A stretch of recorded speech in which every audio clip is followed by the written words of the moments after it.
अलिबाग तालुक्यातील रस्त्यांवर पडलेले मोठमोठे खड्डे तसेच नागरिकांना रोजच्या जीवनात येणाऱ्या विविध समस्या यामुळे नागरिक आता त्रस्त झाले।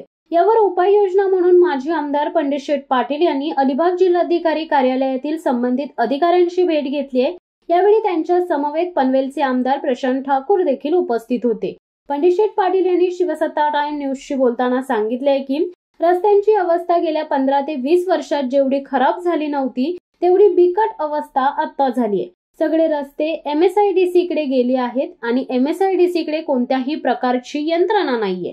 त्याचप्रमाणे अलिबाग वडखल रस्त्यावरही मोठ्या प्रमाणात खड्डे पडल्याने वाहतुकीचा खोळंबा होत असल्याने नागरिकांना त्याचा त्रास होतोय।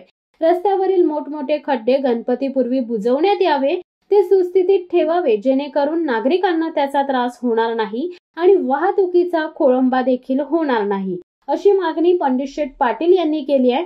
यावेळी पंडित शेठ पाटील यांनी संजय निराधार योजनेच्या अधिकाऱ्यांना भेटून निराधार योजनेचे पैसे गणपतीपूर्वी लोकांना भेटावेत अशी मागणी केली आहे। त्याचप्रमाणे विविध ठिकाणी जी अतिक्रमणे होतात तसेच वेगवेगळ्या कार्यक्रमांचे फलक लावलेले असतात आणि ते बरेच दिवस तसेच ठेवले जातात, त्यावर देखील तात्काळ कारवाई करण्याची मागणी पंडित शेठ पाटील यांनी केली आहे। प्रामुख्याने रायगड कलेक्टर साहेबांना मी भेटलो, कारण अलिबाग तालुक्यातल्या रस्त्यांची अवस्था 15-20 वर्षात एवढी खराब नव्हती झाली, एवढी रस्ता खराब झालेला आहे। तर सगळे रस्ते MSIDC कडे गेलेले आहेत आणि MSIDC कडे यंत्रणा नाही आणि त्याच्यामुळे नागरिकांना त्रास होतो। त्याचप्रमाणे अलिबाग वडखल रस्ता ह्याला पण फार मोठ्या प्रमाणात खड्डे पडल्यामुळे वाहतुकीचा खोळंबा होतो आणि नागरिकांना त्रास होतो। तर संबंधित यंत्रणेला मी सूचना द्याव्यात, याच्यासाठी मी कलेक्टर साहेबांकडे मागणी केली आणि त्यांनी तात्काळ ती मागणी मान्य केली। म्हणजे डांबरांनी काही खड्डे भरता येणार नाहीत, पण कमीत कमी कॉर्निवेज टाकून तरी गणपतीपूर्वी खड्डे भरावेत अशी मी मागणी केली।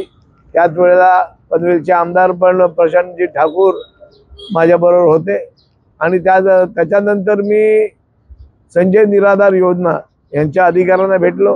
गणपतीपूर्वी संजय निराधार योजनेचे पैसे लोकांना मिळाले पाहिजेत आणि त्यांची पण माहिती घेतली आणि प्लॅनिंग ऑफिसरला भेटलो आणि नगरपालिकेला पण मी भेट दिली आणि अधिकाऱ्यांशी अतिक्रमण असेल किंवा जे बोर्ड लावले जातात बरेच दिवस तसेच ठेवले जातात आणि त्याच्यामुळे शहराचं विद्रुपीकरण होतं, त्याच्यावर पण कारवाई करा ही पण मागणी केली। आणि खऱ्या अर्थाने गणपतीपूर्वी हे रायगड जिल्ह्यातील अलिबाग तालुक्यातील रस्ते सुस्थितीत ठेवावेत जेणेकरून गणपतीमध्ये लोकांना त्रास होणार नाही, वाहतुकीचा खोळंबा होणार नाही अशी मागणी केली। शिवसत्ता टाइम्ससाठी धनंजय कवटेकर, अलिबाग।